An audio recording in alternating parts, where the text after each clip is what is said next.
আসসালামু আলাইকুম বন্ধুরা। তো আজকে আমি সকাল সকাল বেরিয়ে গেলাম Malda medical college and hospital. তো যাওয়ার যেটা মেন কারণ হচ্ছে কি আমি একজনকে বা একটা রোগীকে ব্লাড দিতে যাচ্ছি। তো যেতে যেতে আমি কিছু কথা আপনাদের বলতে চাই। কথাটা হচ্ছে যে আপনি যে রক্ত দিতে যাচ্ছেন, তো আপনি যদি একজন রক্তদাতা হন তাহলে আপনি প্রশংসা পাওয়ার এবং ভালোবাসা পাওয়ার যোগ্য মানুষ।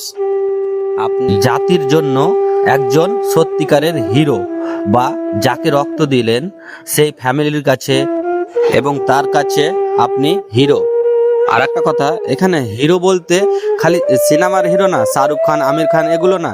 আপনি যাকে রক্তটা দান করলেন তার কাছে এবং তার ফ্যামিলির কাছে আপনি সত্যিকারের হিরো হয়ে গেলেন এবং মহান ব্যক্তি হয়ে গেলেন। তো যাওয়ার সময় বাইকে অনেক হাওয়া লাগছিল, মানে ঠান্ডা বাতাস বইছে তো সকাল সকাল, ওই জন্য হালকা ঠান্ডাও লাগছিল আমাকে। তো যাই হোক, আমরা এখন চলে যাচ্ছি মালদা। আর একটা কথা হচ্ছে, নিজেকে ভালোবাসুন, সাথে অন্যকেও ভালোবাসুন। রক্তদানের মাধ্যমে যে তাদের প্রতি আপনার ভালোবাসা প্রকাশ পায়, বুঝলেন? আপনার সহযোগিতা দেখানোর সর্বোচ্চ উপায় হলো রক্তদান এবং দরিদ্রর পাশে থাকা এবং ওকে সাহায্য করা। তো মালদা পৌঁছে প্রথমে আমি কিছু খেয়ে নিলাম ভাত, তারপরে খাওয়া শেষ করে পিআরএম সেন্টার, ঠিক আছে, ওদিকে যাওয়ার চেষ্টা করছিলাম, কিন্তু আমি ভুলে গেছিলাম কি হ্যাঁ আমি তো রক্তদান করতে এসেছি, তো আগে যেটা আমার কাজ সেটা আমি করব। তারপরে ফাইনালি আমি পৌঁছে গেলাম মালদা মেডিকেল কলেজে। তো আমি প্রথমে গুটি গুটি পায়ে হেঁটে যাচ্ছি ব্লাড ব্যাংকের দিকে। আর হ্যাঁ, নিজেকে যদি সাহসী ব্যক্তি মনে করেন তাহলে যে অন্যকে বাঁচাতে নিজের জীবনের ঝুঁকি নেই, কোনো প্রতিদান ছাড়া লোকদের সাহায্য করুন। যদি আপনি তা করেন তবে আল্লাহ তাআলা অবশ্যই আপনার উপর অফুরন্ত রহমত দান করবেন। তো ফাইনালি আমি ব্লাড ব্যাংকের সামনে চলে এসেছি, ঠিক আছে। তো ওখানে সিঁড়ি আছে, তো সিঁড়িতে আমি হালকা হালকা উঠতে লাগলাম। উঠে আমি চলে গেলাম ব্লাড ব্যাংকের সামনে।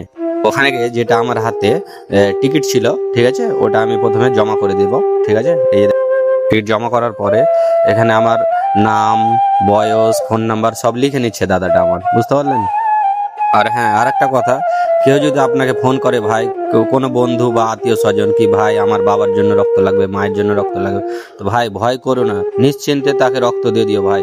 কারণ এই সিচুয়েশনে যে পড়েছে সেই জানে তার মানে তো আমি বসে আছি এখন রক্ত দেওয়ার জন্য, আমাকে ব্যাগগুলো দিয়ে দিয়েছে, এখানে রক্ত নিবে।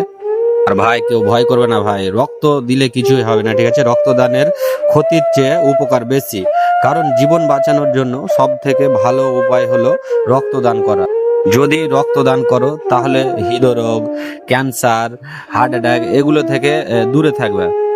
আপনি টাকা পয়সা দিয়ে কারো জীবন বাঁচাতে পারবে না ভাই, তবে আপনি রক্তদান করে তার জীবন নিশ্চিতে বাঁচাতে পারবেন। কেউ যদি আপনাকে বলে তাহলে তাকে রক্ত দিয়ে দিও ভাই, ঠিক আছে, না করবেন না। তো ভিডিওটা কেমন লাগলে অবশ্যই কমেন্ট বক্সে জানাবেন। আর আমাদের এটা কালিয়াচক, কালিয়াচক ভিউটা অনেক সুন্দর, দেখতে ভালো লাগছে। তো আমি এখন চলে যাচ্ছি বাড়ি, ঠিক আছে। অনেক ভালো লাগলো রক্ত দিয়ে, শরীর সুস্থ থাকবে, ভালো থাকবে। তো আমি বাইকে করে বাড়ি চলে যাচ্ছি। আর সবাই ভালো থাকবেন। আর যদি কারো রক্তর দরকার পড়ে অবশ্যই আমাকে বলবেন, আমি ইনশাল্লাহ দেওয়ার চেষ্টা করবেন। ভালো থাকবেন।